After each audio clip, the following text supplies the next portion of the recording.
I want to be very clear. The overwhelming number of peacekeepers serve with honor and decency in extraordinarily difficult situations. But we have seen some appalling cases of peacekeepers abusing civilians, including rape and sexual assault, and that is totally unacceptable. It's an affront to human decency. It undermines the core mission because it erodes trust with communities. It has a corrosive effect on global confidence in peacekeeping itself. Mr. Secretary General, we commend you for leading on this issue and insisting on accountability. And we know you cannot solve this problem alone. As leaders and as an international community, we have to insist on zero tolerance for abuse. Zero. Third, we need to reform and modernize peace operations because today's complex conflicts demand it, and that means putting in place the highest caliber, merit-based leadership teams for every single mission. It means making sure we get more women leaders into critical roles. It means planning the rules for operations in the field and not in conference rooms. Our goal should be to make every new peace operation more efficient and more effective than the last. Beyond strengthening UN peacekeeping, the United States also supports developing new and deeper partnerships between the UN and the African Union to provide reliable support for AU peace operations.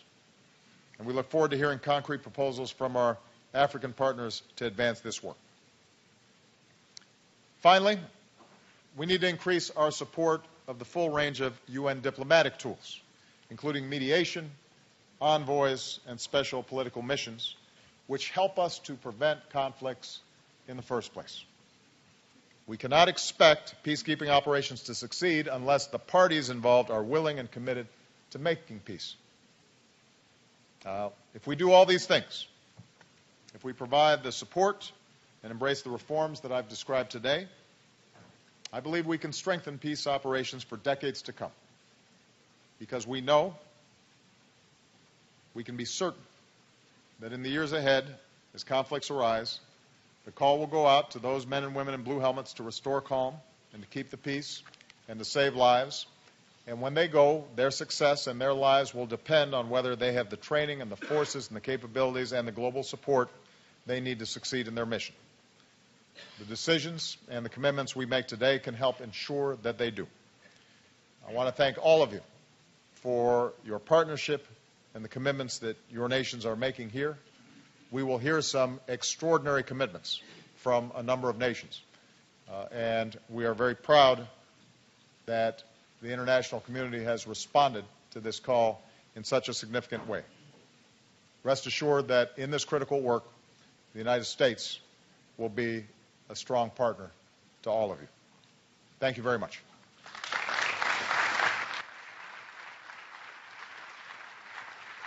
The Secretary General of the United Nations.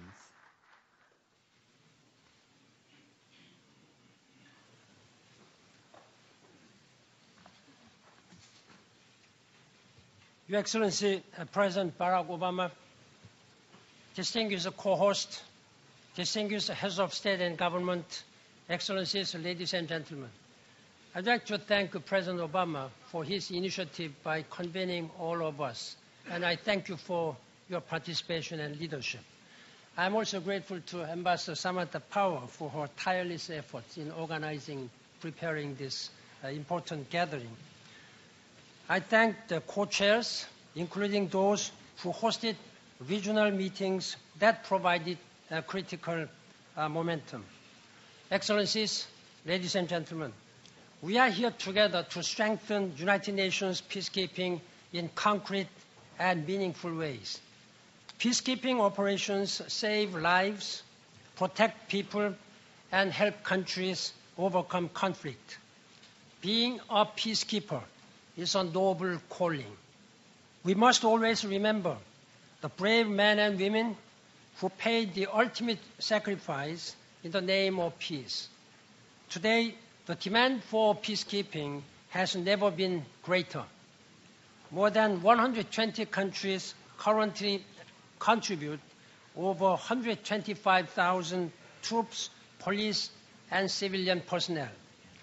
Our mission operates 350 medical clinics, 167 helicopters, 70 aircraft, and 7 ships, and more than 13,000 vehicles. They disarm, demobilize, and reintegrate ex-combatants, strengthen rule of law and security institutions, and promote human rights. These numbers show peacekeeping's value, but are also a sign of troubled times. The situations into which peacekeepers are deployed have never been more challenging, as tasks multiply and we face extremist criminal groups and others who show no regard for international humanitarian or human rights law. UN peacekeepers are sheltering 200,000 civilians in South Sudan. United Nations missions have never been designed to accommodate such a large number of refugees. We are monitoring a fragile peace agreement in Mali and working to prevent another outbreak of widespread violence in Central African Republic. In Lebanon, peacekeepers are a source of reassurance as the crisis deepens next door in Syria. Our shared task is to make sure that peacekeeping operations are equal to these and future tasks. Over the past year, we have embarked on an effort to reinvigorate UN peace operations. A high-level independent panel has proposed a set of response. I recently issued my own report setting out how I intend to take the panel's recommendations forward. Such windows for comprehensive reform are rare. This is only the first time in 15 years. It is essential that we act urgently, boldly, and collectively. I would like to highlight four main needs. First, predictable and effective military capabilities, especially critical enablers that have a high degree of readiness and meet UN standards. Second, qualified police personnel as well as experts in the justice and corrections sectors. We need much more female police officers, and we would most welcome if you send the formed unit, police formed unit. Third, as we fill today's gaps, we need the standby reserve for tomorrow. I urge you to register the specific pledges you make today in our due peacekeeping capability response system, readiness system.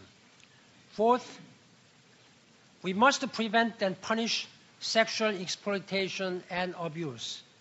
Those who serve in peace operations must never prey on the people they are meant to protect. I count on all troop and police contributing countries to act swiftly and decisively to hold perpetrators to account. Excellencies, beyond concrete capabilities, our operations need solid political backing. We must explore every possible avenue to prevent conflicts before they begin. We must promote the full participation of women in advancing peace and security. And we in the Secretariat must do our part by building on all we have done to streamline our systems and improve the way we support our missions. The presence of so many leaders today and the new pledges you are about to announce represent an unprecedented collective commitment to strengthen UN peacekeeping. You represent long-standing and new contributions as well as all regions of the world. You are reaffirming and indeed reinforcing the truly universal nature of UN peacekeeping operations. I thank you for your leadership. Thank you very much. the President of the Republic of Rwanda. President Obama, Excellencies, Heads of State, Government,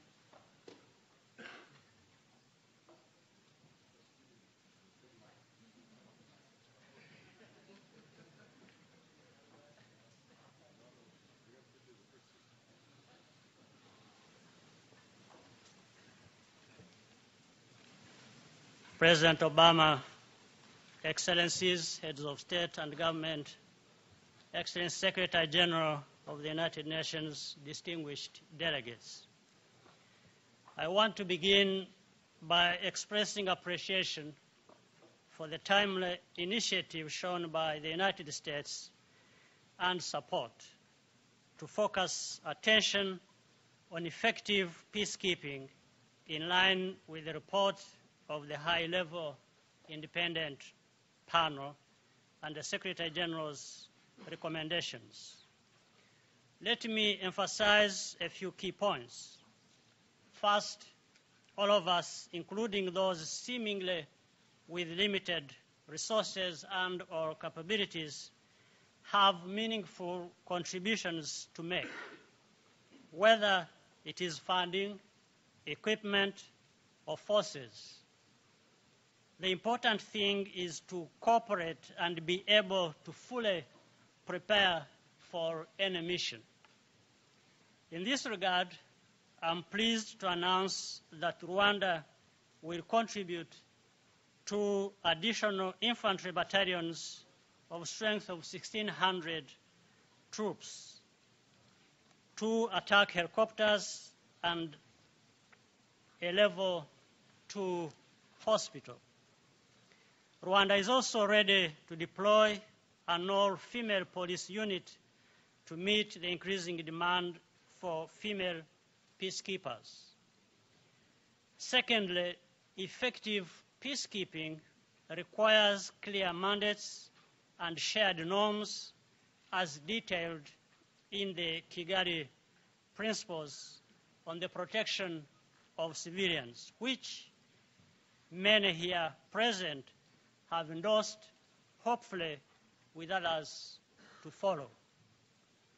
The third point is that peacekeepers must not compound the problems on the ground, as evidence has shown with the surge of different forms of abuse, pointing also to a deeper culture of impunity.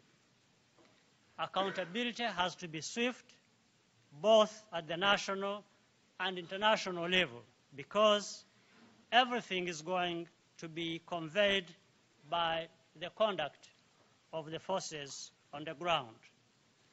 Rwanda has been on both sides of the equation.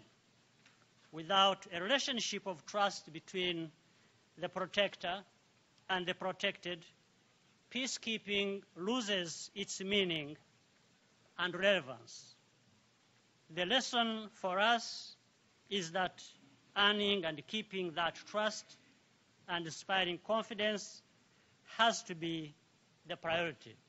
I thank you.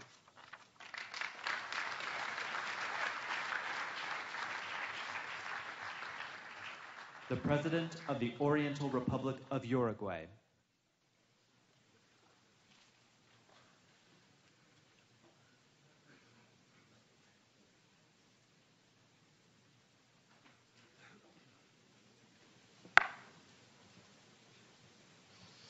Muy buenas tardes para todas y todos. Señor Presidente de los Estados Unidos, señor Secretario General de las Naciones Unidas, señoras y señores jefes de Estado y de Gobierno, señoras y señores. El formato de esta reunión nos obliga a ser concisos en nuestras intervenciones. Creo, modestamente, que es una saludable obligación por cuanto el asunto que nos convoca, como tantos otros que figuran en la agenda de este periodo de sesiones de la Asamblea General de Naciones Unidas, no necesita discursos, sino convicción compromiso y acción. Además, todas las personas y especialmente aquellas que desempeñamos responsabilidades de gobierno, somos lo que hacemos, somos como nos ven y nos ven en los hechos que realizamos. Amigas y amigos, participo en esta reunión como presidente de la República Oriental del Uruguay, un pequeño país allá del sur de nuestra América, comprometido con la paz y la seguridad internacionales ya desde antes de la creación de las Naciones Unidas. Pero también como jefe del Estado que en mayo pasado recibió y presidió la Conferencia Regional de las Américas sobre operaciones de mantenimiento de la paz en el marco de esta oportuna iniciativa del señor presidente de los Estados Unidos de América. Dicha reunión, que se desarrolló bajo el lema «Nuestro compromiso con la paz y la seguridad internacionales», fue un ámbito propicio para examinar las distintas dimensiones de la realidad actual de las operaciones y para fortalecer el compromiso de los países de las Américas con el sistema. Los temas abordados y las conclusiones de la conferencia regional fueron debidamente informadas y son de público conocimiento, por lo cual creo no es necesario repetirlas aquí. Pero sí es necesario, o por lo menos saludable, reiterar aquí algo fundamental de la cual todos somos conscientes, pero, como sucede con el aire que respiramos, casi sin darnos cuenta, a veces pasa inadvertido. Primero, y aunque resulte obvio, que mejor que resolver conflictos es evitarlos. Segundo, que un conflicto haya resultado inevitable no significa que sea irresoluble. A los conflictos hay que resolverlos cuanto antes y de la mejor manera. Tercero, y ello, entre otras razones fundamentales, por una tan simple como irrefutable. La inmensa mayoría de los damnificados por los conflictos es ajena al mismo. Son niños, son mujeres, son ancianos y también, en su inmensa mayoría, son pobres. 4. El sistema ONU que integramos tiene institucionalidad y mecanismos para la prevención y resolución de conflictos, que podrían ser mejores, tal vez, que no siempre han funcionado o logrado los resultados deseados, sí, pero no nos confundamos. La ONU somos nosotros y la ONU es lo que nosotros somos. Quinto, la realidad también indica que lamentablemente la comunidad internacional no puede prescindir de las operaciones de mantenimiento de paz. Ojalá pudiera, pero no hemos sido capaces de lograrlo.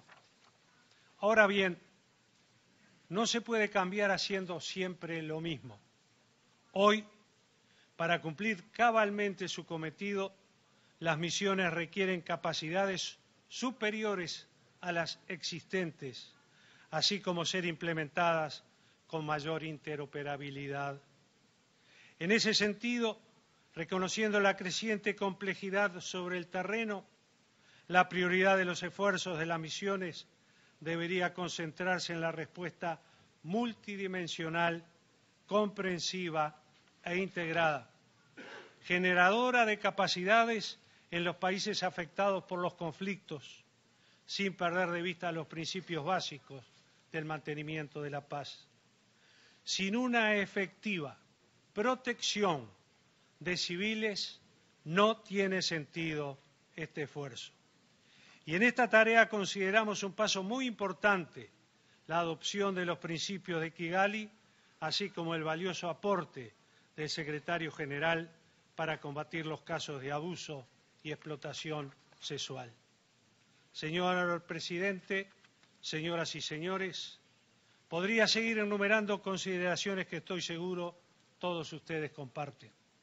Pero el tiempo se agota y no quiero dejar de reiterar ante ustedes que a pesar de la ya amplia y profunda contribución que Uruguay brinda al sistema, estamos aquí para fortalecer nuestro compromiso con el mismo, expresando concretamente nuestra voluntad de poner a las órdenes de Naciones Unidas recursos humanos y materiales adicionales correspondientes a una compañía reforzada de 250 hombres a ser desplegados en otras organizaciones o otros movimientos por la paz, más allá de las que ya participamos.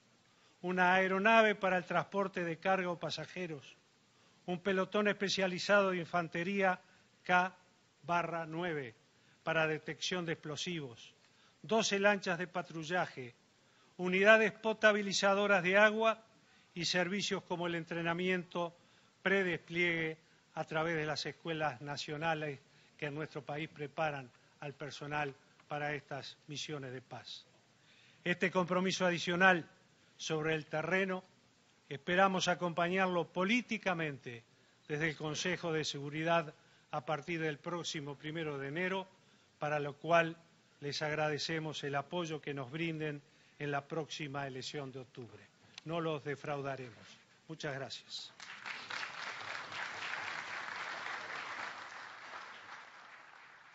The Prime Minister of the People's Republic of Bangladesh.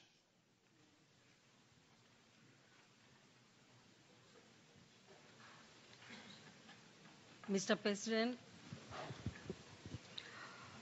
co-chairs, world leaders, excellencies, ladies and gentlemen. Bangladesh's commitment to UN peacekeeping is strong and steadfast. In Mali, DR Congo, and Central African Republic, Bangladesh was the quickest to deploy troops under blue helmet.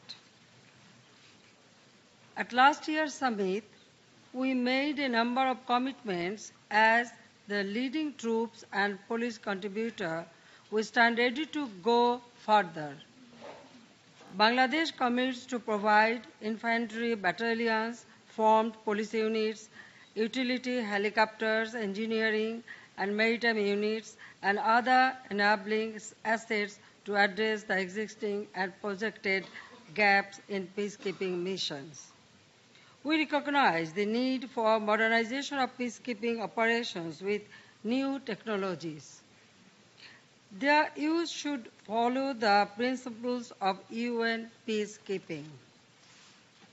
Bangladesh has a state-of-the-art Institute for Peace Support Operations and Training, PIPSOT. We are developing it as a center of excellence for training peacekeepers, especially women peacekeepers. We commit to provide customized training and technical support to other troops and police contributing countries. We are committed to protect civilians and promote gender and human rights issues. We must show zero tolerance to sexual misconduct by peacekeepers. We should attach high priority to the safety and security of peacekeepers. In this context, Bangladesh is ready to implement the Secretary General's recommendations. We are in the final stage of adopting a national peacekeeping strategy to better this. Thank you very much. I don't want to take much of your time. Thank you all.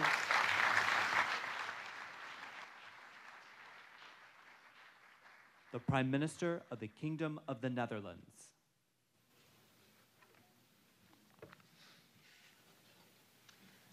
Mr.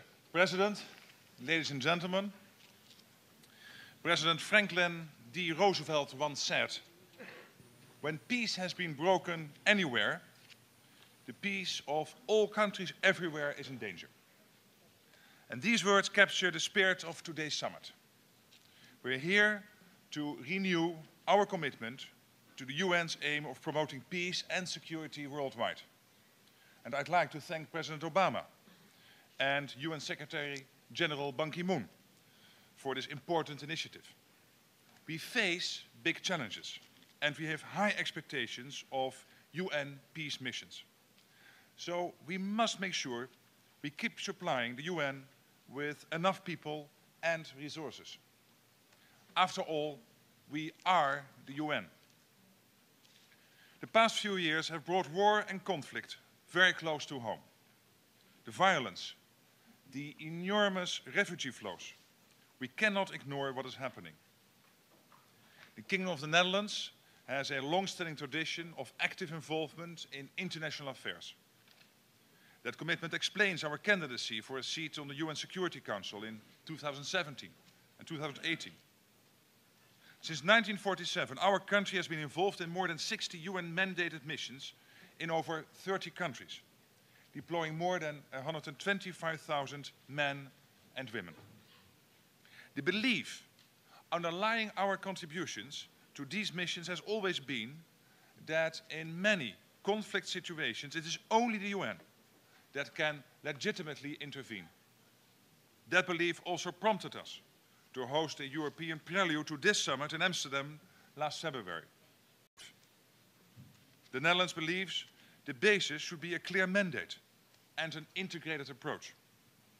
Regional partnerships and better cooperation with local communities are essential. The Netherlands will remain fully committed to peacekeeping in the years ahead. And let me be specific.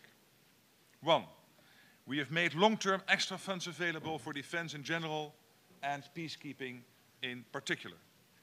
Our contribution to the UN's MINUSMA mission in Mali of 450 military, police and civilian personnel is to be extended by 1 year.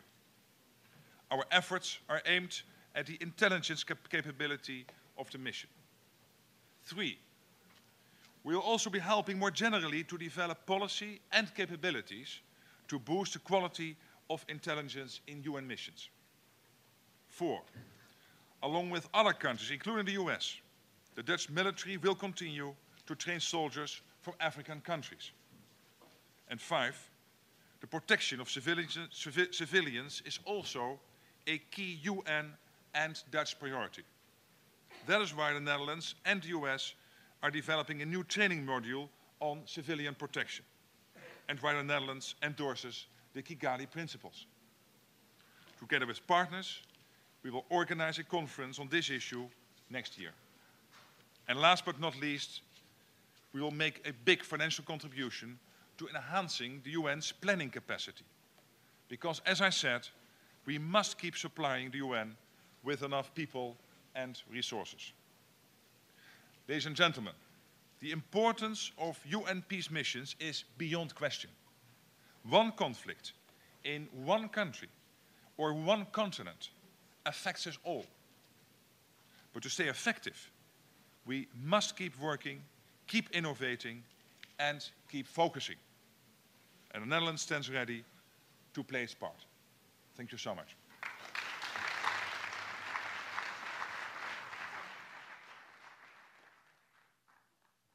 The Prime Minister of Japan.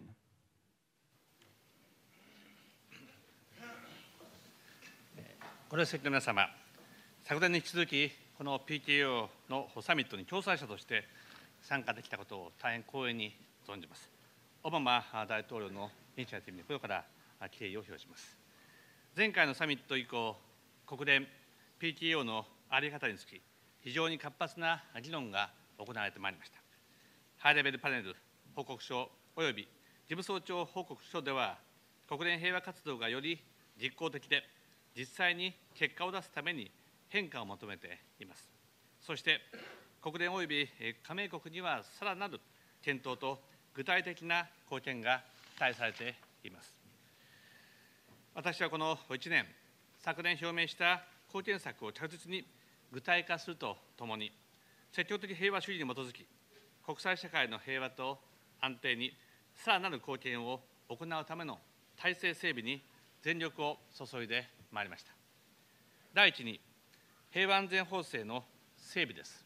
国連 PKO の多様化する業務に対応できるよう、国際平和協力法を改正し、従事可能な業務が広がり、さらなる貢献が可能となりました。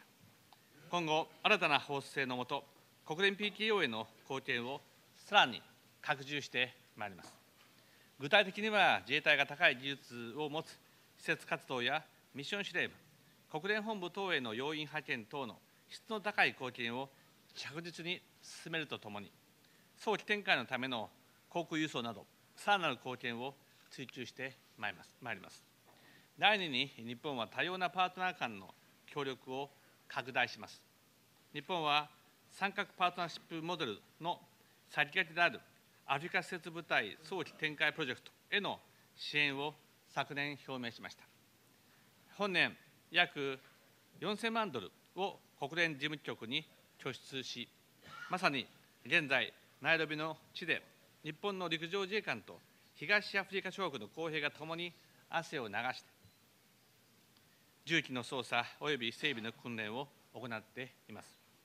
明年からの本格的訓練にも継続的に貢献します。この場を借りて、今回の訓練のホスト国であるケニアに謝意を申し上げます。三角パートナーシップモデルを施設分野以外へ拡大するため、より多くの国の協力を期待します。また、米国の迅速展開パートナーシップ構想を支持し、一層の連携を図っていきます。日本としては、新規に要員を派遣するアジアの国への支援も積極的に進めてまいります。また、日本が安保理非常任理事国に選ばれた暁には、安保理と要員派遣国間の対話の強化に努めていきます。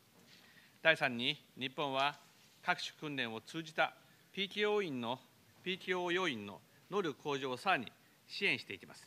来月、初めて東京において国連 PKO 教官養成訓練のコースを国連とともに共催します。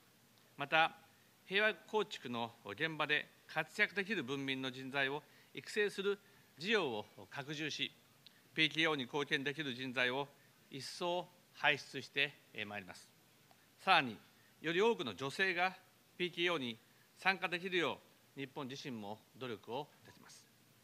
平和を維持するはずの国連 PKO 要員によって、女性や子どもが傷つけられるようなことがあってはなりません。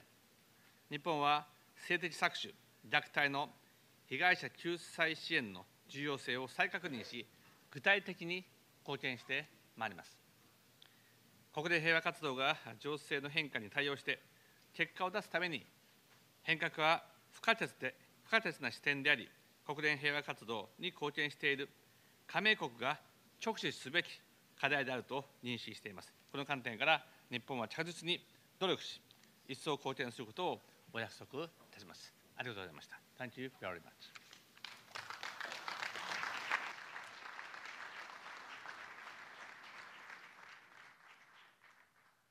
The Prime Minister of the Islamic Republic of Pakistan.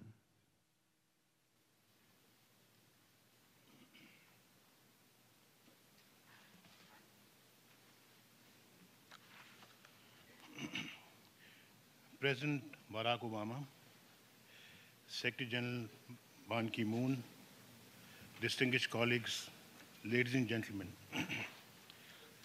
we thank President Obama for his important initiative of convening this summit and appreciate the presence of other world leaders here today. Blue helmets are recognized as a symbol of peace all over the world. It is the peacekeepers on ground who help the United Nations carry out its primary responsibility of saving the world from the scourge of war. This gathering today has reaffirmed the commitment of the international community to United Nations peacekeeping. Together, we salute the brave men and women who have served with distinction under the UN flag over the years. We pay homage to those who have sacrificed their lives in this noble cause. Mr. President, this is a seminal year for peacekeeping. UN peacekeeping, despite numerous successes, faces new challenges in a rapidly changing strategic scenario. There is need for mobilization of resources to retain peacekeeping as an effective tool for the maintenance of international peace and security.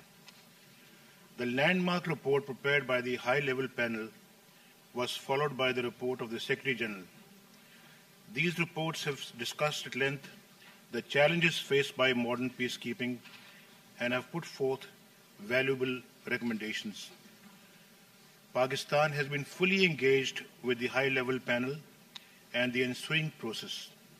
Many of our recommendations resonated in both the panel and the Secretary General's reports.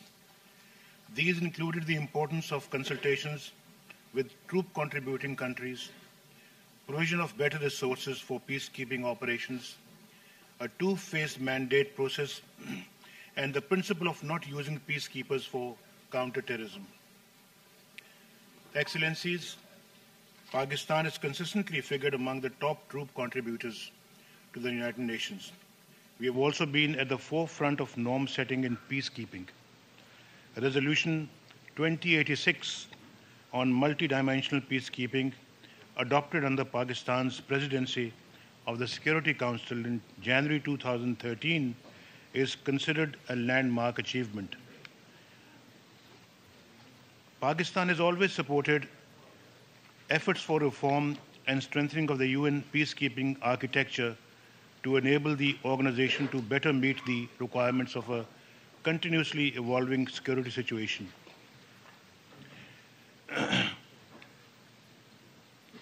Our professional, well-trained and competent peacekeepers have never shied away from mandated tasks. They are deployed in the most difficult theaters, staying the course in Liberia, even during the Ebola outbreak.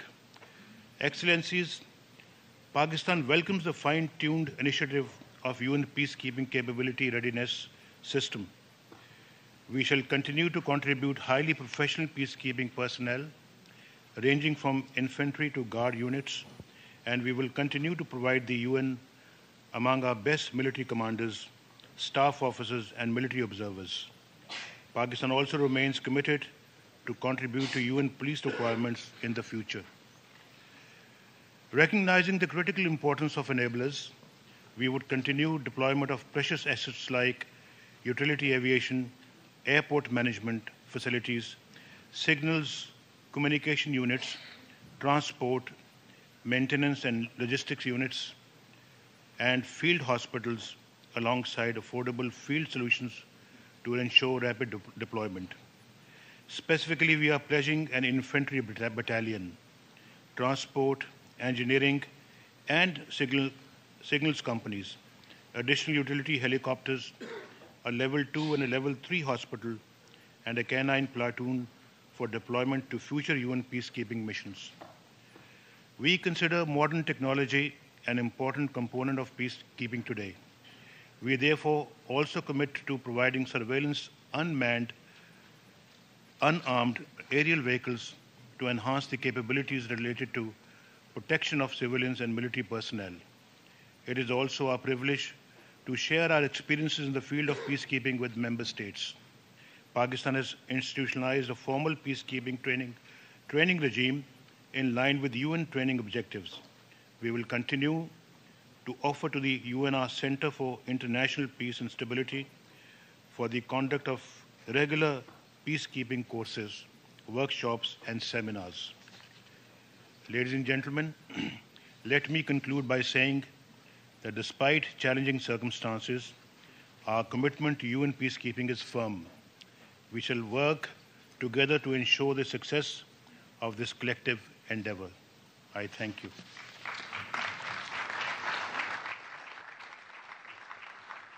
The Vice President of the Republic of Indonesia.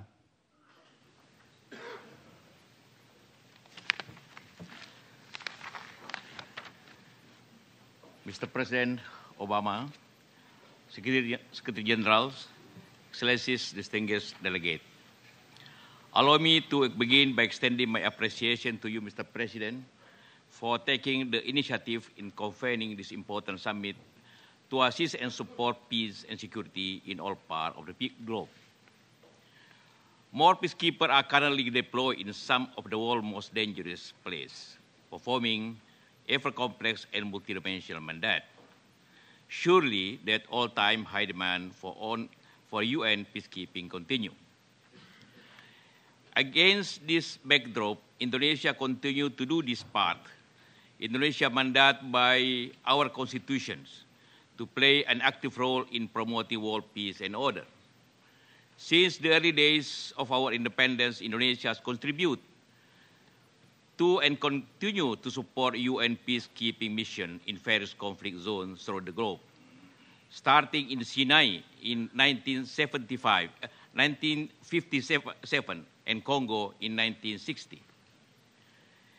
As a follow-up, the past Peacekeeping Summit, we host the Asia-Pacific Regional Meeting on Peacekeeping in Jakarta last July. I am proud to say that meeting was able to serve this purpose. A number of important issues were raised at the Jakarta meeting, as can be seen from the summary that just been circulated here. Among others, first, it is addressed the challenge of increasingly complex missions, environments, and key issue of common concern in contributing the UN peacekeeping. Second, a call was made for UN to provide clarity with regard to mission mandate, particularly on the clear distinction between peacekeeping and peace enforcement. Third, there is need to foster triangular consultation between the Security Councils in the PKO and contributing countries during all stages of mandate formulating. More importantly, the Jakarta meeting also had encouraging announcement on possible future contributing to UN peacekeeping. Excellencies, distinguished delegate, at this opportune time, I wish to announce Indonesia's pledge of future contributing for UN peacekeeping. Currently, we are deploying 2,700 troops and police personnel in 9 missions. Indonesia remains steadfastly committed to realizing our vision to 4,000 peacekeepers by the year 2019. Toward this end, to support and capacity building, we have recently established a security and peacekeeping center to train prospective peacekeepers. The center also welcomes participants from other friendly countries. Early this year, we finalized the deployment of 800 personnel strong composite battalion to UNAMID Darfur. We are now at the final stage to deploy 3 utility helicopter Mi-17 to MINUSMA in Mali. By 2016, we are ready to deploy a military composite battalion and forms police unit. This includes 100 individual police officers, in which 40 of them are female police officers. Mr. President, Excellency, distinguished delegate, this year we celebrated the 70th anniversary of formulation of UN. We are cognizant that fulfilling its mandate remains a challenge. Each country may contribute differently to UN peacekeeping, and even smallest contributing matter, they can make a difference in maintaining international peace and security. In the final analysis, however, conflict prevention is clearly the best way forward. Rather than having a deploy large number of soldiers and the police officers as UN peacekeeper, we should work harder to prevent interstate conflict from happening. Internally, state can prevent conflict and the rise of radicalism, among others, by ensuring social justice, a more equitable economic development, and inclusive and participatory political process and good governance. I thank you.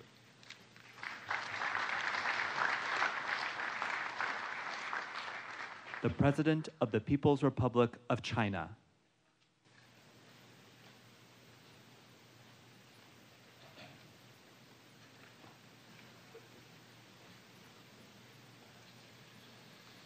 尊敬的奥巴马总统，尊敬的潘基文秘书长，尊敬的同事们，我赞赏奥巴马总统倡议召开这次维和峰会。和平是人类共同愿望和崇高的目标。联合国维和行动为和平而生，为和平而存，成为维护和平与安全的重要途径。维和行动给冲突地区带去信心，让当地民众看到希望。当前在世界的很多地方，冲突地区民众依然饱受战乱之苦，对和平的渴望更加强烈，对联合国的期待更加殷切，对维和行动的期盼更加凸显。中国主张恪守维和基本原则。联合国宪章和哈马什尔德原则是维和行动的根本指南，应该继续坚持。联合国安理会决议应该得到完整执行，任何国家不能越权行事。维和行动要根据当地形势和人民意愿，及时制定并落实撤出战略，完善维和行动体系。维和行动既要同预防外交、建设和平纵向衔接，也要同政治斡旋、推进法治、民族和解、民生改善等横向配合。联合国安理会要更多听取当事国和出兵国意见。联合国应该同相关地区组织建立更协调的维和伙伴关系，提高快速反应水平。维和行动快速部署，能为和平争取机会，为生命赢得时间。中国欢迎联合国实施新的维和能力待命机制，呼吁会员国积极加入，加大对非洲的帮扶。维和行动的主要需求在非洲。从长远计，国际社会和联合国要支持非洲国家提高自身维和维稳能力，以非洲方式解决非洲问题。各位同事，中国作为联合国安理会常任理事国，参加维和行动已经25年了，成为维和行动主要出兵国和出资国。为支持改进和加强维和行动，我宣布：第一，中国将加入新的联合国维和能力待命机制，决定为此率先组建常备成建制维和警队，并建设8000人规模的维和待命部队。第二，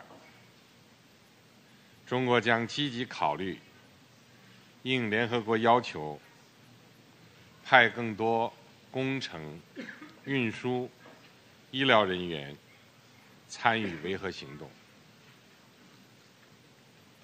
第三，今后5年，中国将为各国培训2000名维和人员，开展10个扫雷援助项目，包括提供培训和器材。第四，今后5年，中国将向非盟提供总额为1亿美元的无偿军事援助，以支持非洲常备军和危机应对快速反应部队建设。第五，中国将向联合国在非洲的维和行动部署首支直升机分队。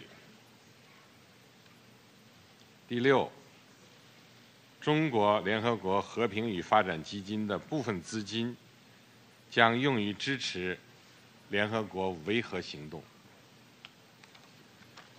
各位同事，在联合国维和行动中，已有18位中国军人和警察牺牲。5年前，中国维和女警察何志红在海地执行联合国维和任务时不幸殉职，留下年仅4岁的幼子和年逾花甲的父母。他曾经写道：“大千世界，我也许只是一根羽毛，但我也要以羽毛的方式承载和平的心愿。”这是他生前的愿望，也是中国对和平的承诺。谢谢。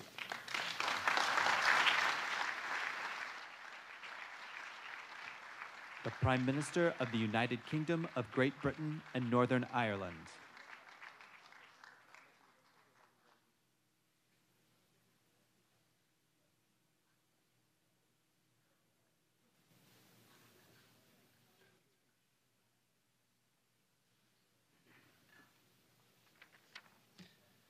Thank you, Barack, for inviting us here today and bringing us together. You're right that peacekeeping is essential for the security of our world and to help countries that are subject to conflict.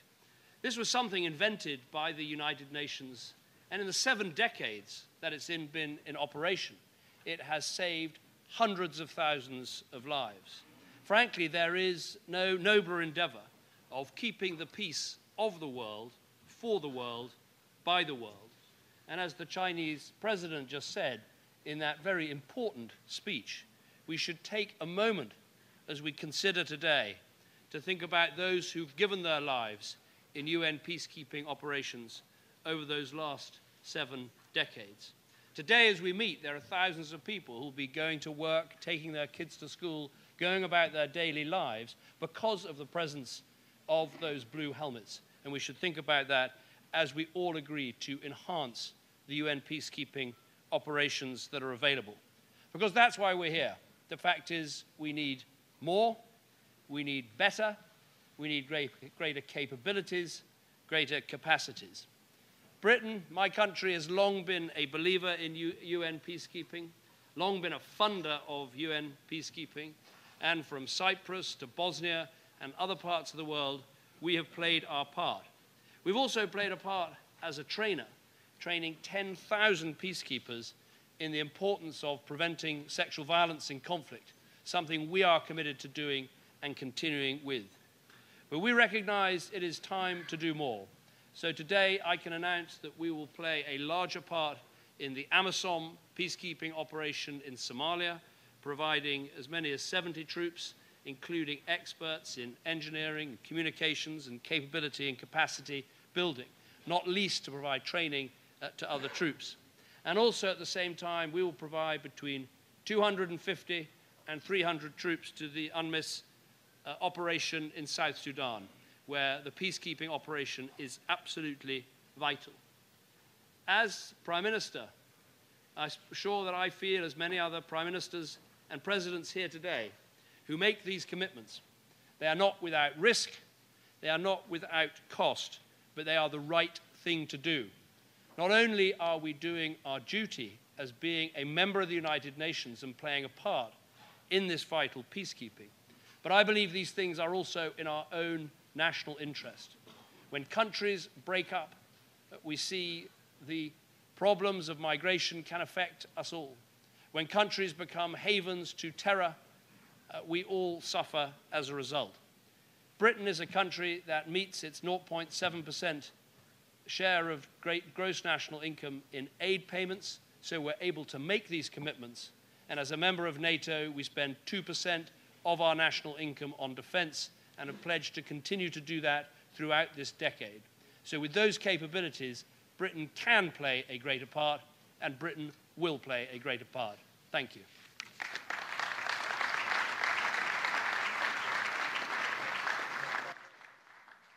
The President of the Republic of Colombia.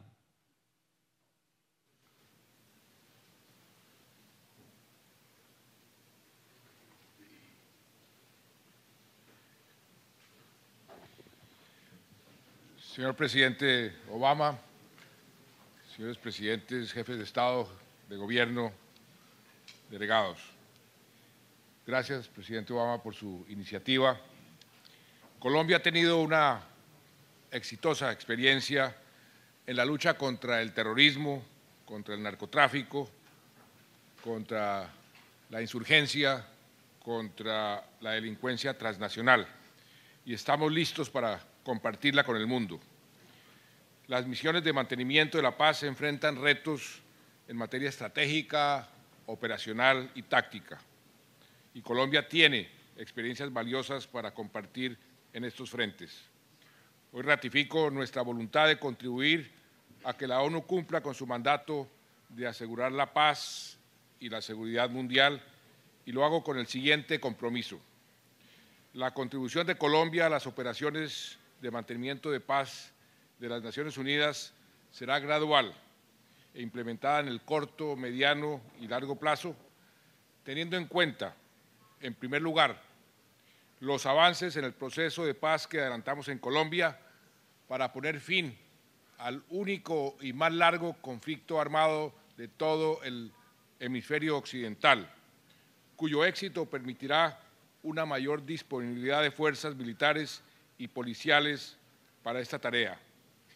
Y en segundo lugar, la necesaria aprobación de nuestro Congreso, que ya va en camino porque el Senado le dio su visto bueno. Nuestro compromiso en números de efectivos, concretamente tanto policiales como militares, será el siguiente. En el corto plazo vamos a contribuir con 58 hombres y mujeres de la Policía Nacional debidamente certificados por Naciones Unidas, que podrán participar en misiones como Haití o Guinea-Bissau. 12 oficiales de las fuerzas militares. En el segundo año contribuiremos con 500 hombres como contingente militar, y a partir del tercer año con 3 batallones hasta de 5.000 hombres de aquí en adelante. Queremos la paz en Colombia, queremos la paz en el mundo y estamos para apoyarla donde sea necesario. Muchas gracias. The Prime Minister of the Federal Democratic Republic of Ethiopia.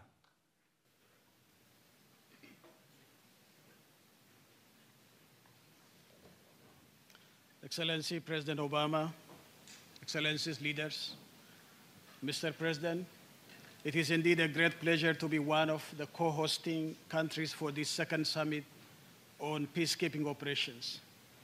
I would like to take this opportunity to express my profound appreciation to you and your government for the leadership and commitment you have shown to ensure that UN peacekeeping operations contribute effectively to the maintenance of regional and international peace and security. We, on our part, are committed to do our share for the realization of this critical goal. It is based on this conviction that we hosted the African Regional Conference on Peacekeeping, which took place on the 31st August and 1st September 2015 in Addis Ababa, under the theme, Enhancing Africa's Rapid Deployment Capability. I am indeed very pleased to report the outcome of its deliberations, which demonstrated Africa's support and commitment to strengthening peacekeeping as one of the important tools that we have for the maintenance of international peace and security. Mr. President, the Addis Ababa conference was attended by defense ministers, chief of defense staff, and senior officials from 30 African countries, officials from top 10 troop contributing countries to the UN peacekeeping operations, high-level representatives from the African Union, United Nations, and other sub-regional organizations, as well as partners. The conference focuses was on enhancing Africa's rapid deployment capabilities for immediate response to crisis situations. I am pleased to note with appreciation both the African Union and the United Nations made vital contribution to the success of the conference.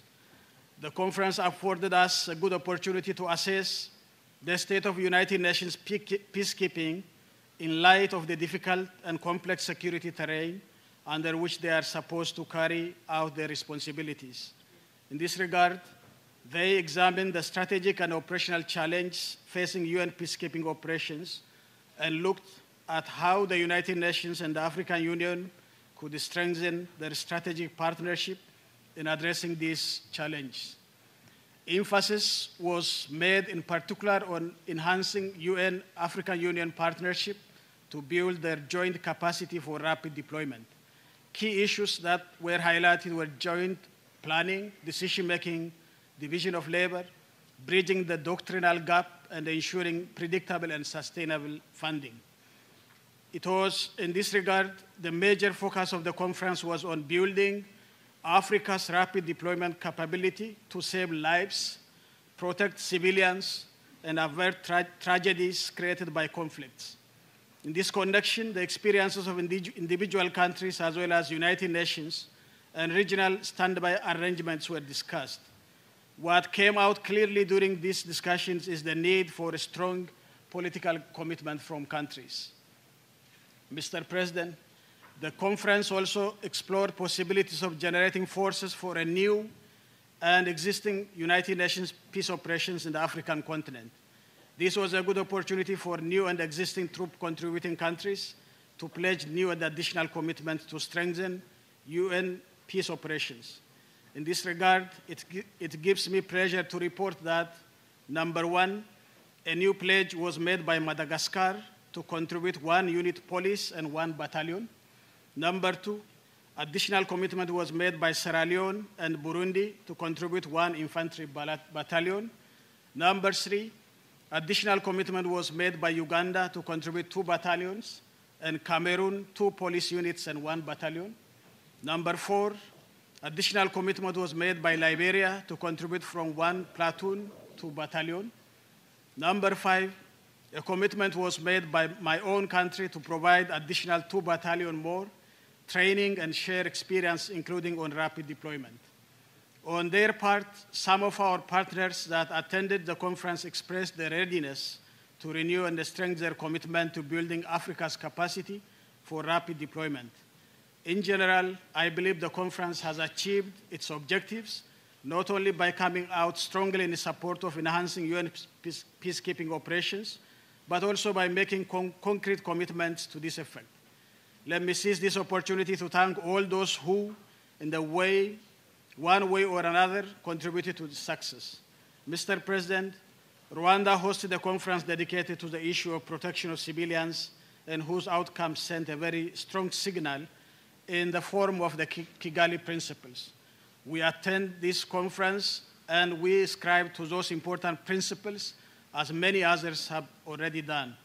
On the other hand, we understand that sexual exploitation and abuse is becoming a challenge in peacekeeping, and as a major troop-contributing country, we fully commit ourselves to the Secretary General's zero-tolerance policy in this regard.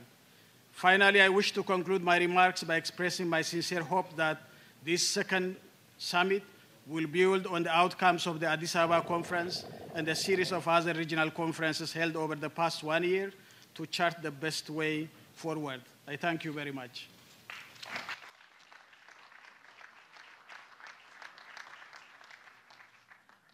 The Prime Minister of the Republic of India.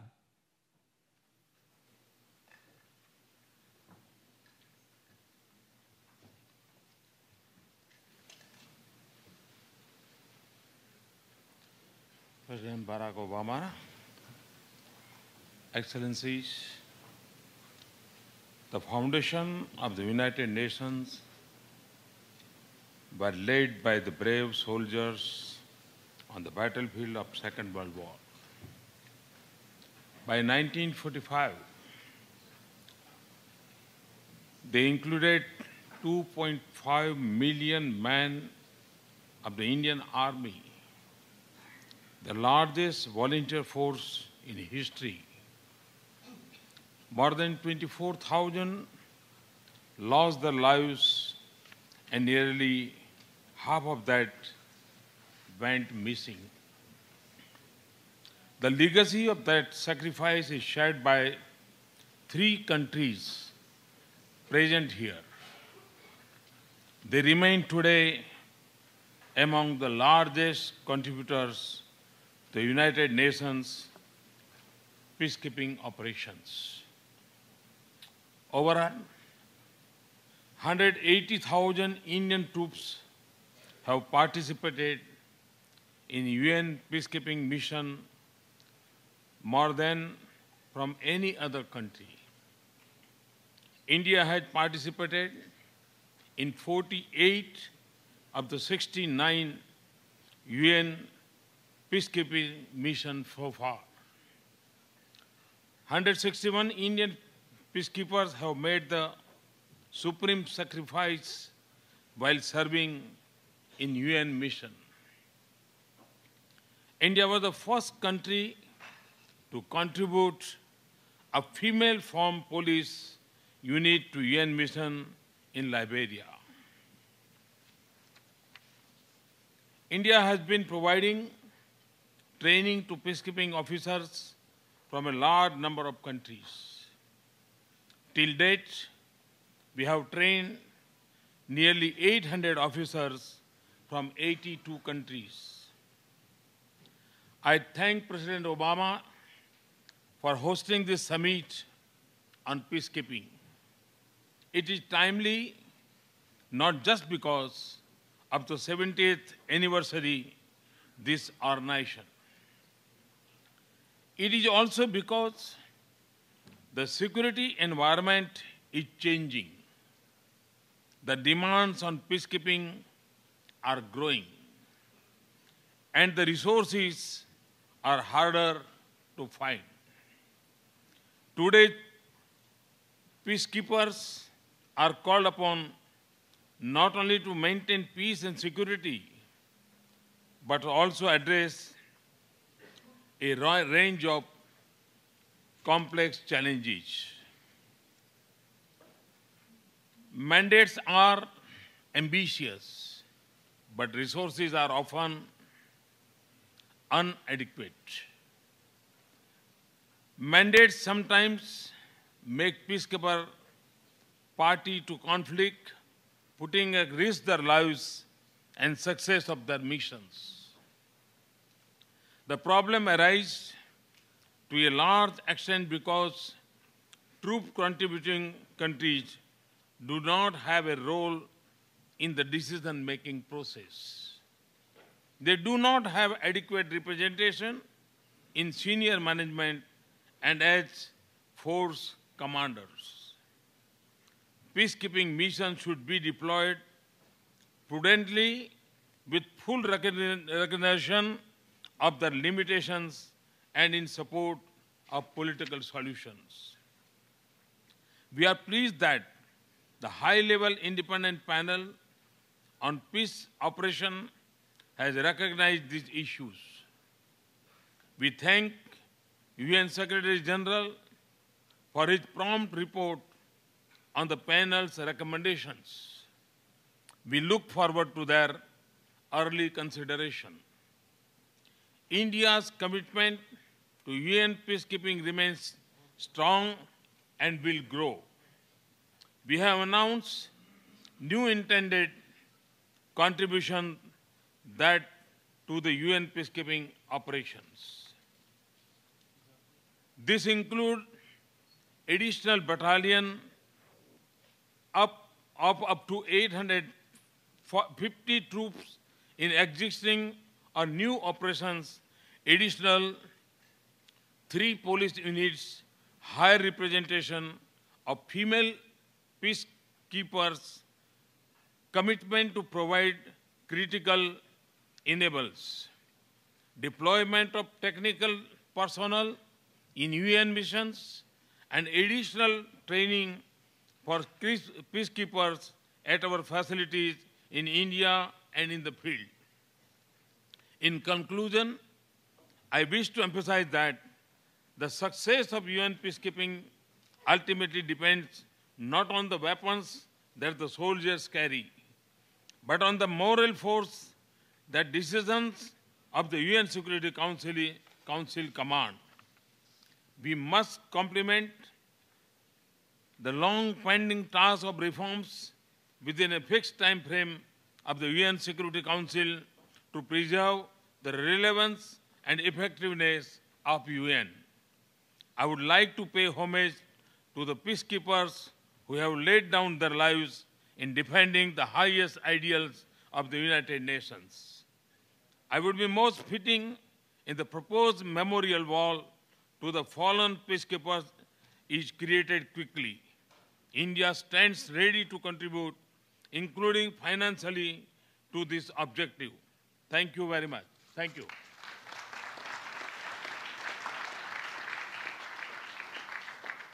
The President of the Council of Ministers of the Italian Republic.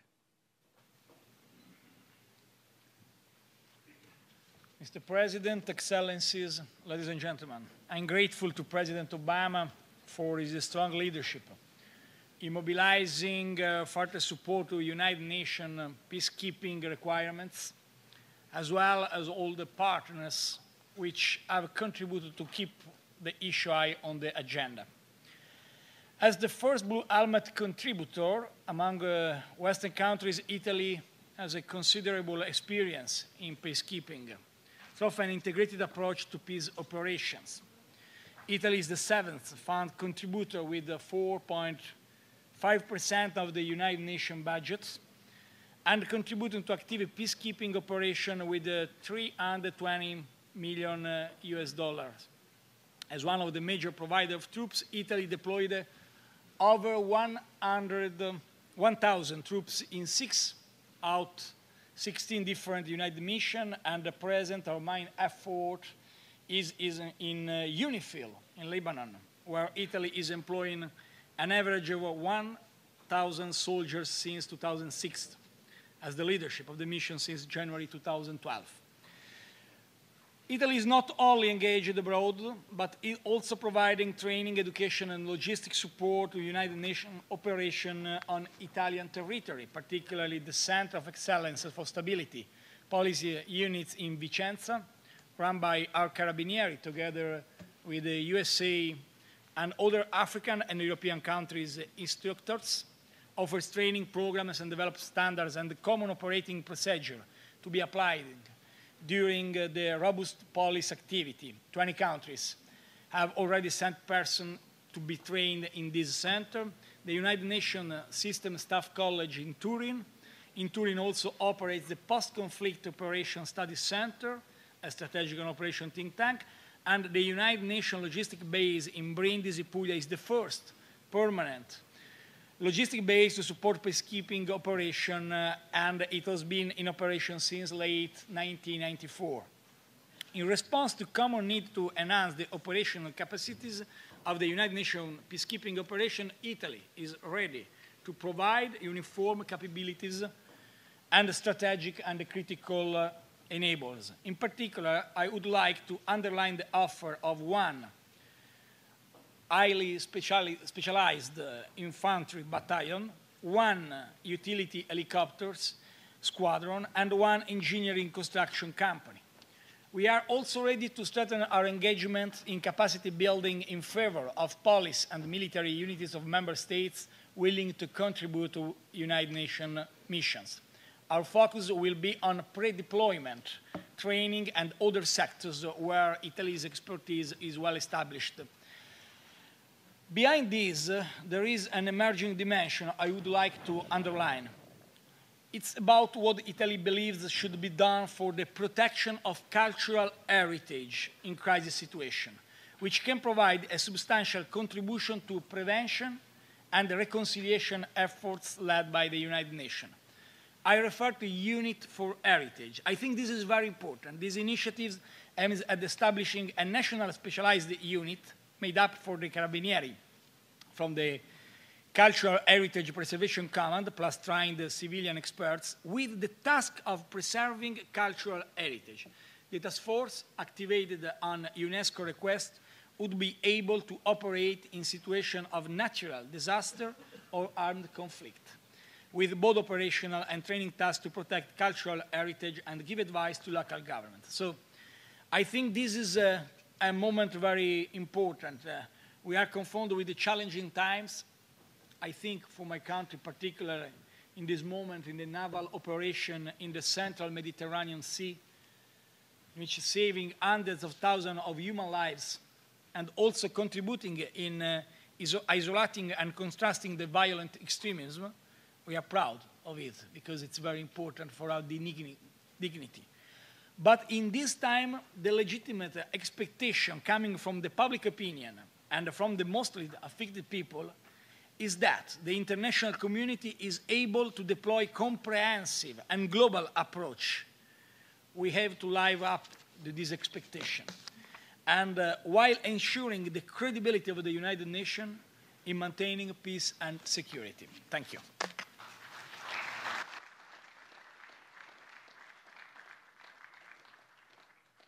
The President of the French Republic.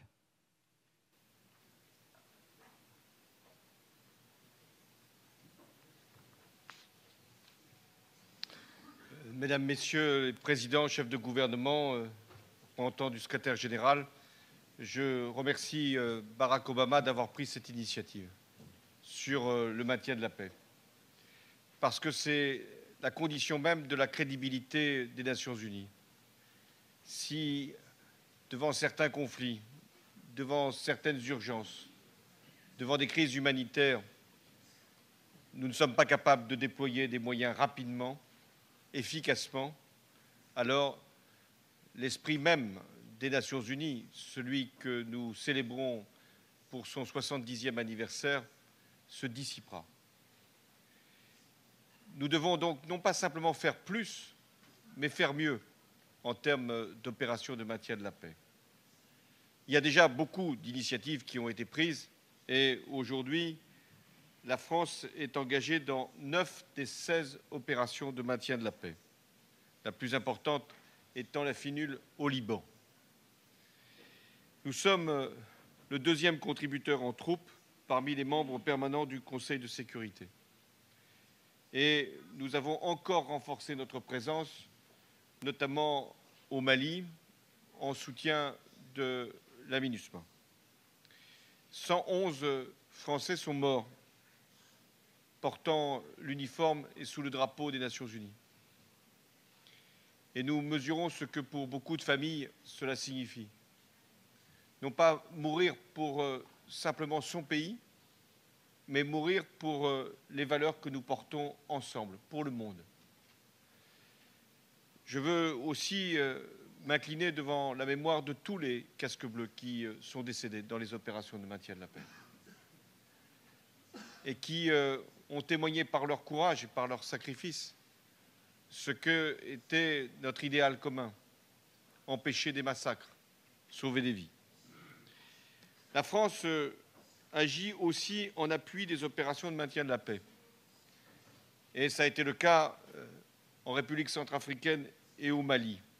Nous avons été les premiers, mais nous n'avons pas été seuls, puisque très vite, l'opération de maintien de la paix a pu donner une suite, un prolongement, une ampleur à ce que la France, dans l'urgence, avait pu décider pour le Mali et pour la Centrafrique. Et aujourd'hui, ce sont des forces des Nations Unies qui sont présentes. Ça ne veut pas dire que nous ne soyons pas inquiets et de ce qui se passe au Mali encore aujourd'hui, avec du terrorisme, et de ce qui se passe en Centrafrique, où ces heures dernières, il y a eu des barricades qui se sont levées et des luttes internes qui se sont multipliées avec des morts. Ce qui, une fois encore, appelle de la part des forces de maintien de la paix beaucoup de vigilance et beaucoup de diplomatie pour agir, pour prévenir et pour agir pour empêcher. Mais avec la multiplication des crises, et c'était le sens de l'initiative du président des États-Unis, nous devons nous interroger sur notre propre capacité. Comment faire pour répondre à autant de sollicitations? Comment agir plus vite et ne pas arriver trop tard? Comment déployer les opérations de maintien de la paix, mais ne pas les laisser non plus trop longtemps s'installer, pour ne plus être capables ensuite de comprendre leur mission. Donc nous devons à la fois augmenter nos capacités, et je me félicite qu'il y ait eu un certain nombre d'annonces aujourd'hui, mais en même temps réfléchir sur les priorités qui doivent être les nôtres. Je veux ici m'exprimer au nom de la France. Nous avons 3 objectifs. Le premier, c'est de renforcer les capacités africaines. L'Afrique va continuer à affronter des crises. Et donc nous devons permettre à l'Afrique d'être capable d'assurer par elle-même sa propre sécurité. Depuis 10 ans, la France forme 20 000 soldats africains par an. Et je n'entends pas en rester là. D'ici à 2020, nous devrons former 80 000 soldats africains, auxquels s'ajouteront plus de 25 000 qui recevront une formation spécifique en langue française pour pouvoir agir dans les pays francophones. Très important que l'Afrique puisse disposer de forces régionales, de forces qui puissent agir contre le terrorisme. C'est notamment le cas pour les pays autour du lac Tchad, qui se sont organisés pour monter une force internationale et pouvoir agir contre Boko Haram. Et je veux ici les en remercier. Et nous devons donc les soutenir lorsque nous en décidons dans chacun de nos pays, mais les soutenir aussi par les Nations Unies. Deuxième priorité, c'est que nos opérations de maintien de la paix doivent être suivies de processus politiques. C'est nécessaire d'agir militairement, mais c'est indispensable de trouver une issue politique. La réponse de force, la réponse armée ne peut pas être la seule. Et je ne vais pas citer toutes les situations où nous avons été capables d'intervenir, mais nous n'avons pas été capables ensuite de trouver la solution politique. Et quand il n'y a pas la solution politique, l'intervention militaire elle-même est contestée. Et l'opération de maintien de la paix, même quand elle porte donc le beau drapeau des Nations Unies, est également mise en cause. Donc nous devons, à chaque fois que nous intervenons, comme nous l'avons fait d'ailleurs au Mali, être en avance d'une étape, faire que l'opération de maintien de la paix soit également une solution politique. Enfin, la dernière priorité, c'est que les opérations de maintien de la paix doivent protéger les civils encore davantage qu'aujourd'hui. Ce sont les civils qui souffrent des crises, des conflits et qui sont victimes du terrorisme. Lorsque un pays sort d'une crise, il est très important que nous puissions accompagner notamment les plus jeunes qui ont été enrôlés, embrigadés dans ces conflits, de manière à ce qu'ils puissent être formés au retour à la paix. De la même manière, nous devons prêter une attention encore plus grande aux personnes les plus fragiles, aux femmes et aux enfants. Ce sont les femmes qui sont les victimes des conflits le plus souvent. Ce sont elles qui le payent aussi avec des violences sexuelles que leur imposent ceux qui se lancent dans des actions de déstabilisation et de désordre. Ce qui, d'ailleurs, doit nous rendre encore plus fermes, encore plus sévères, lorsque, dans le cadre des missions des Nations Unies, certains se comportent dans les opérations de maintien de la paix sans respect pour le droit des personnes. Et quand un pays est concerné, le mien l'a été, il doit être intraitable par rapport à des actes inqualifiables. Et nous devons tout faire pour que jamais une tache ne puisse être portée sur le drapeau des Nations Unies. Je suis une fois encore sûr que notre réunion d'aujourd'hui va permettre que tout pays membre des Nations Unies comprenne qu'il doit également contribuer par le don des hommes et des femmes dans le cadre des opérations de maintien de la paix qui puissent agir dans le sens de nos valeurs. Mais les membres permanents du Conseil de sécurité doivent faire davantage. Ils ont non pas un privilège, mais ils ont un devoir. C'est eux qui, par leur vote, décident de ce qui va être une opération de la paix ou de ce qui ne sera pas engagé au titre de la paix. Et c'est la raison pour laquelle la France est plus qu'aucun autre pays mobilisée pour que les opérations de maintien de la paix puissent correspondre aux attentes que les peuples du monde portent auprès des Nations Unies. Merci.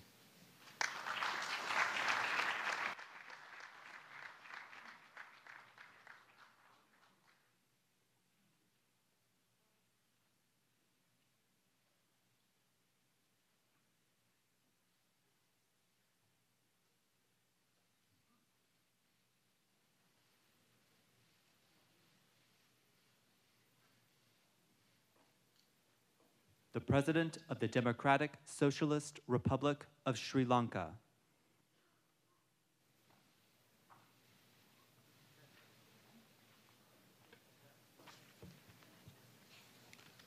ගරු සභාපතිතුමනි සියලුම ලෝකනායකයිනි හොනාවරුනි මාතෘනේ එක්සත් ජාතීන්ගේ සංවිධානයේ සාමසාධක මෙහෙයුම් කටයුතු වල පරිණාමයේ තීරණාත්මක අවස්ථාවක මෙම වැදගත් රැස්වීම කැඳවීම පිළිබඳව විශේෂයෙන්ම ගරු බැරක් ඔබාමා ජනාධිපතිතුමාට සහ සමුළුවේ මේ සත්කාරය දරන සියලුම රටවල නායකයින්ට මම මුලින්ම ස්තුතිවන්ත වෙනවා. දශක 5කට අධික කාලයක් තිස්සේ එක්සත් ජාතීන්ගේ සාමසාධන ප්‍රයත්නයට ශ්‍රී ලංකාව සිය ශක්තිය ප්‍රමාණයෙන් දායකත්වය ලබා දී තිබෙනවා. මේ වසරේ ජනවාරියේ පැවති ශ්‍රී ලංකාවේ ජනාධිපතිවරණයෙන් පසුව එක්සත් ජාතීන්ගේ සාමසාධන කාර්යාංශය සමග ශ්‍රී ලංකා වඩාත් සහයෝගයෙන් කටයුතු කිරීම එක්සත් ජාතීන්ගේ සංවිධානය සමග වඩාත් ධනාත්මකව කටයුතු කිරීමේ රාජ්‍ය ප්‍රතිපත්තියෙහි දිගුවක් ලෙස මා මේ අවස්ථාව සලකනවා.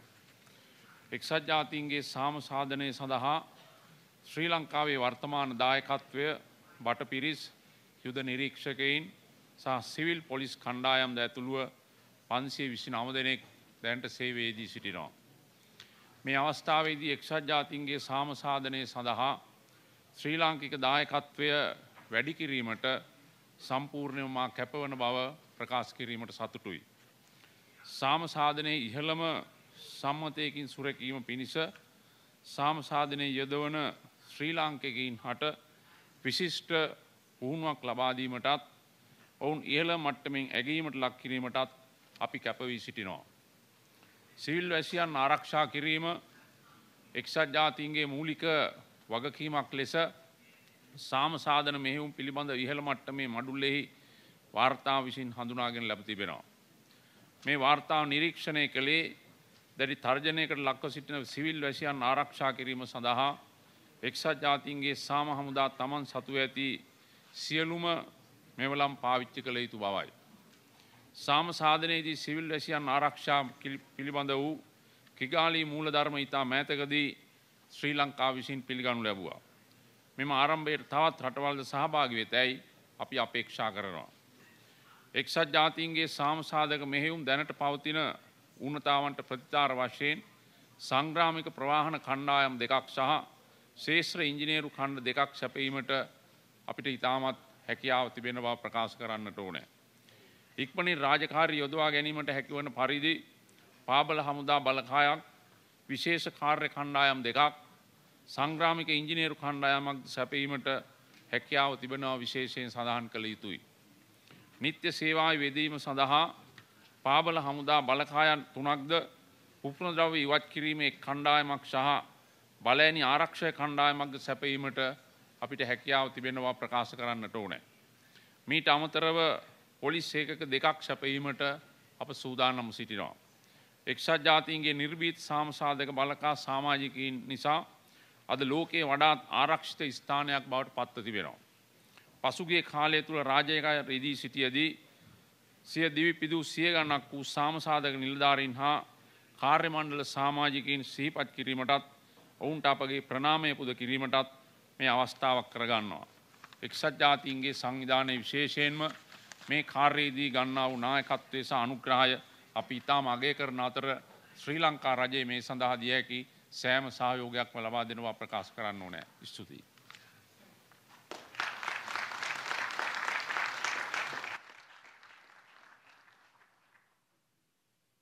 The President of the Republic of Korea.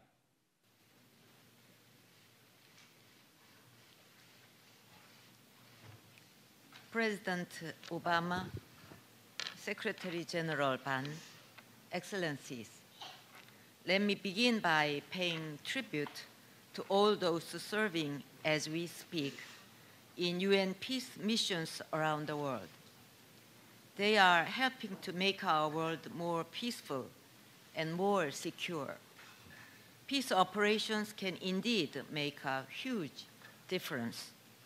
This is something the Republic of Korea knows full well, given our experience from the Korean War. Thus, Korea has been taking active part in a wide range of peace operations led by the UN. Today's Peacekeeping Summit comes on the 70th anniversary of the UN's founding.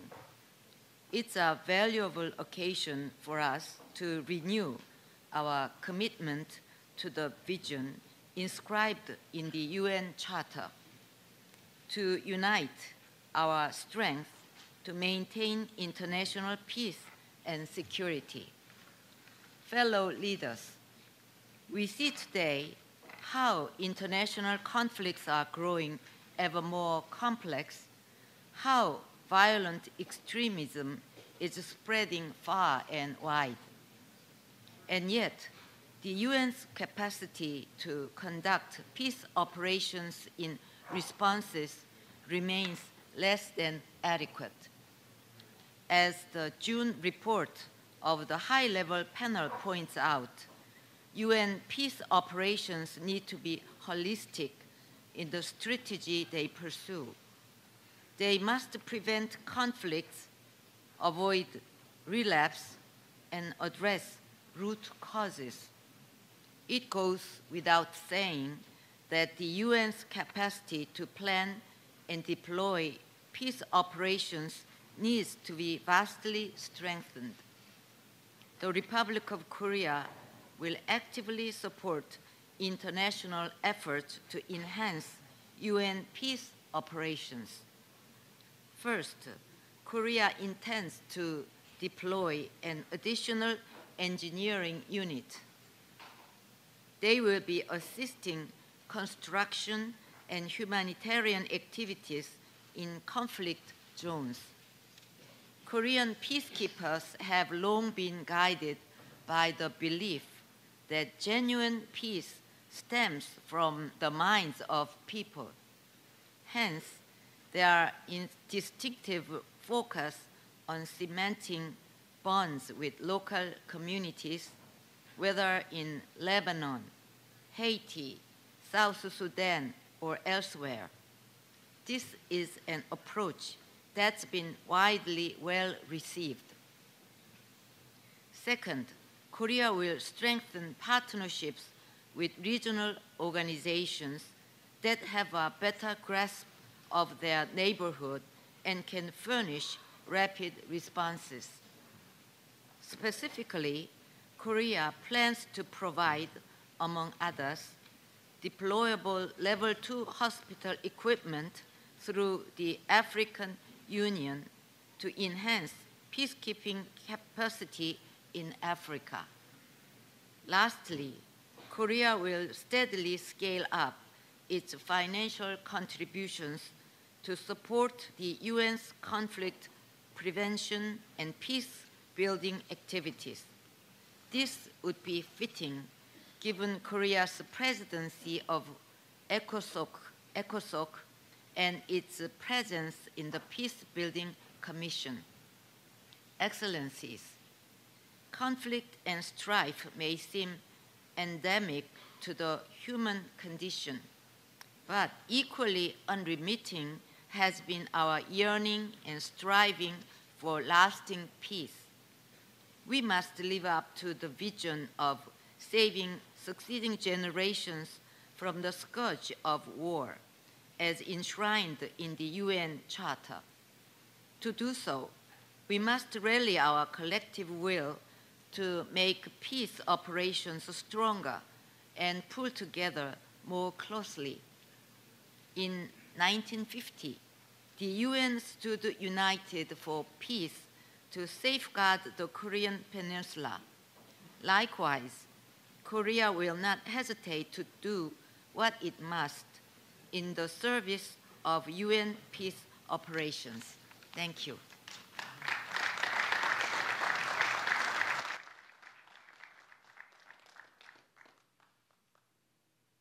The President of the Republic of Chile.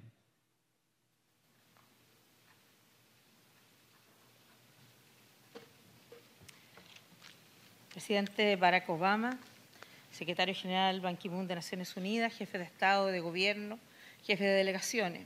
Chile tiene una tradición de firme compromiso con la paz, la seguridad internacional, el respeto a los derechos humanos y la promoción de la democracia. Por eso, la cooperación para la seguridad global es una de nuestras prioridades en política exterior. Entendemos que es una tarea colectiva en la que tenemos que contribuir. Chile es un activo promotor del multilateralismo y de las Naciones Unidas.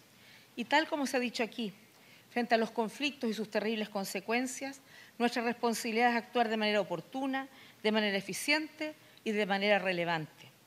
Buscar prevenir conflictos con esfuerzos importantes frente a situaciones políticas, económicas, sociales o culturales que generalmente están en la raíz de los conflictos. Pero cuando prevenir no es factible, nuestra tarea es salvar vidas, proteger civiles, mujeres y niños, principales víctimas en los conflictos actuales. Apoyamos la revisión de las operaciones de paz impulsadas por Naciones Unidas, así como la revisión de los 15 años de la Resolución 1325. Fuimos el primer país de América Latina en generar un plan de acción relativo a la seguridad y protección de las mujeres, es decir, de la Resolución 1325, y este año hemos lanzado nuestro segundo plan de acción. Hemos estado en muchas operaciones de paz, en Timor-Leste, en los Balcanes, en el Congo, como observadores militares en Kashmir hace muchísimos años, y ya desde hace algún tiempo hasta ahora en Chipre, Bosnia-Herzegovina y Haití. En septiembre del año pasado, en la sesión sobre operaciones de paz presidida por el vicepresidente Biden, Chile reiteró su compromiso con las operaciones de paz y expresó su voluntad de aumentar su contribución, incluyendo su participación en África. Somos un país de 17 millones de habitantes, de renta media, con 6.400 kilómetros de longitud, con fuerzas y medios acorde a nuestro tamaño. Y nuestras Fuerzas Armadas y Policiales han jugado y siguen jugando un rol muy importante en las tareas de rescate y de reconstrucción en los numerosos desastres naturales que han asolado nuestra patria. Pese a lo cual, nosotros continuaremos en las operaciones de que estamos hoy día y queremos aportar más. Nuestra contribución, aunque sencilla tal vez comparada a otros países, la haremos en 3 etapas. En una primera etapa, Chile ofrece a partir de enero del 2016 desplegar 4 oficiales de Estado Mayor para desempeñarse en cuarteles generales de Naciones Unidas en lugares a definir por el DPKO, y también aportaremos una compañía de ingenieros de construcción horizontal del Ejército. En una segunda etapa podremos desplegar una unidad técnica de apoyo a operaciones humanitarias. Me refiero a un grupo de helicópteros medianos. Y en una tercera etapa incrementaremos nuestra participación con una unidad militar y civil médica de apoyo a las operaciones de paz. Además, en todas las fases de cooperación, Chile seguirá aportando con el entrenamiento de fuerzas militares, policiales y civiles a través de nuestro Centro Conjunto para Operaciones de Paz, CECOPAC. Y si, por cierto, en la medida que nuestras condiciones lo permitan, buscaremos ir aumentando y acelerando nuestra presencia en las operaciones de paz, de manera que pueda ser un claro reflejo de nuestro compromiso completo y total con la seguridad y la paz mundial. El mundo espera mucho de nosotros y estoy segura que podamos hacer mucho más. Muchas gracias.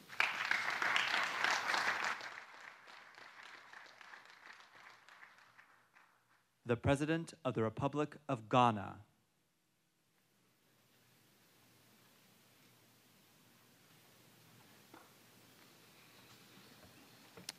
Thank you, Your Excellencies, and thank you, President Barack Obama and the United States for this summit. The commitment of Ghana to peacekeeping operations of the United Nations has remained consistent since our first operation in the 1960s. From that period to date, several of our officers have paid the ultimate price with their lives in service of UN peacekeeping missions. Our peacekeeping activities and experience covers many nations, including the former Yugoslavia, Iran, Iraq, and Lebanon. Significantly, since 1978, Ghana has continued to maintain peacekeepers in Lebanon in pursuit of peace and security. And in Cambodia, our forces were part of the UN success story that brought lasting peace to that nation. We are proud of our peacekeeping tradition. In recent history, Ghana was among the first to deploy troops in Mali when the conflict in the West African nation worsened. We currently have an engineer and aviation units deployed as part of the MINUSMA mission. An additional helicopter aviation support unit is also on deployment in our neighboring country, La Côte d'Ivoire. The 37 military hospital in Accra is a UN Level 3 hospital for UN missions in the sub-region, and it continues to provide life-saving medical cover for critically injured or sick peacekeepers. Let me add, Your Excellencies, that Ghana has recently deployed a formed police unit in South Sudan with additional Ghanaian police peacekeepers deployed in Darfur, Somalia, Mali, Central African Republic, the Democratic Republic of Congo, and Haiti. The increasing involvement of our police force in peacekeeping signals our continuing commitment to the maintenance of peace and security around the world. Indeed, we are proud that Ghana today ranks third in the world in the number of women engaged in United Nations police deployments. In keeping with Ghana's enduring stability and sterling international peacekeeping credentials, we are firmly in support of efforts within ECOWAS towards the operationalization of the ECOWAS and African Union standby forces. This is a laudable concept when activated in West Africa and across the African continent, with a significant contribution to maintenance of peace and security on the African continent.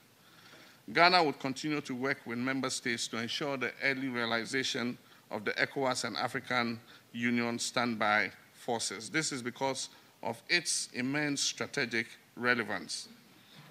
Assisting Africa to establish standby forces is a logical step because it will put boots on the ground in a timely manner to stabilize conflict situations before they spiral out of control.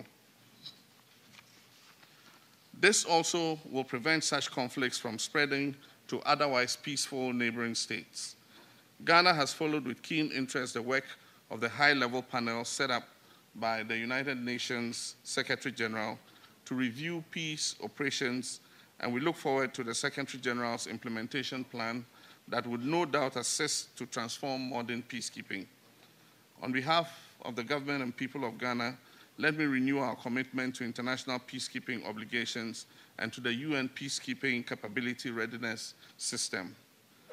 Finally, I wish to announce our pledge to international peacekeeping made up of a mechanized infantry battalion, a communications signal squadron, an aviation unit of 1Z9 transport helicopter, a naval patrol unit composed of 2 speedboats and 1 riverine unit. We also pledged 2 formed police units, a level 2 hospital with a well-trained trauma handling team. I thank you all for your kind attention.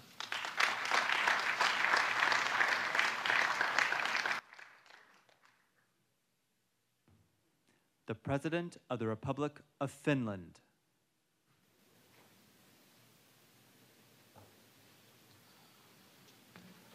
Excellencies, I would like to thank President Obama for convening this event as we seek to boost the United Nations peacekeeping efforts.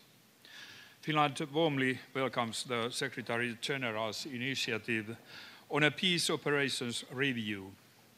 In support of this, together with Uruguay, Rwanda, and Indonesia, Finland is hosting a ministerial meeting tomorrow. In Finland, we have a proven track record of participating in peacekeeping operations. 50,000 Finnish men and women have served in 30 different operations since the Suez Crisis in 1956. With some 340 troops, Finland is the sixth largest contributor to UN peacekeeping in Europe. In per capita terms, it's number 2 in Europe. We have shown strong commitment to peacekeeping for decades. Today, I would like to announce our commitments in the following 5 areas. First, we will serve as the lead nation in the Finnish-Irish battalion in UNIFIL until the end of 2016, contributing over 300 soldiers. After this term, Finland will contribute soldiers to UNIFIL for a further 2 years.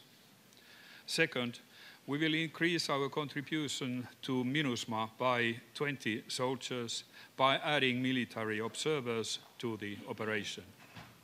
Third, regarding the DPKO's request for support in 2017 under the UN peacekeeping capability readiness systems, we pledged an amphibious task unit up to 275 personnel, special operations forces tailored with up to 200 personnel, and a deployable CBRN laboratory with a maximum of 55 persons from 2018. Fourth, we will also offer more police officers for UN operations with the aim of deploying 20 police experts in peacekeeping or specialist teams in 2016. And fifth, we will further increase our capacity in building training and education activities in support of peacekeeping in Africa, particularly in the Eastern Africa Standby Force. Our commitment to peacekeeping and crisis management remains strong.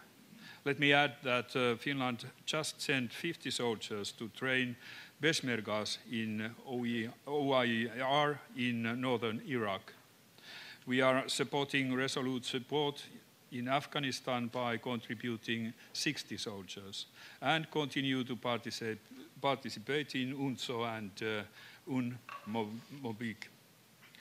We also want to do more with respect to women, peace and security, a priority area which we have supported in countries such as Afghanistan, Kenya and Nepal. Our commitment to peacekeeping and crisis management remains strong. Finland will do its share in finding new ways to respond to new needs. Thank you.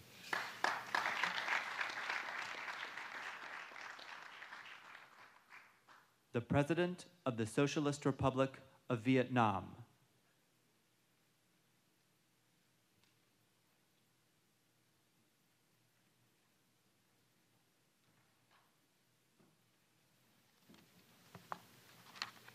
Kính thưa Ngài Chủ tịch, thưa quý vị, tôi đánh giá cao sáng kiến của Ngài Ban Ki-moon, Tổng thư ký Liên Hợp Quốc, và Ngài Barack Obama, Tổng thống Hợp Trung Quốc Hoa Kỳ, tổ chức hội nghị thượng đỉnh này. Trong suốt chiều dài lịch sử, nhân dân Việt Nam chúng tôi đã kiên cường đấu tranh cho hòa bình,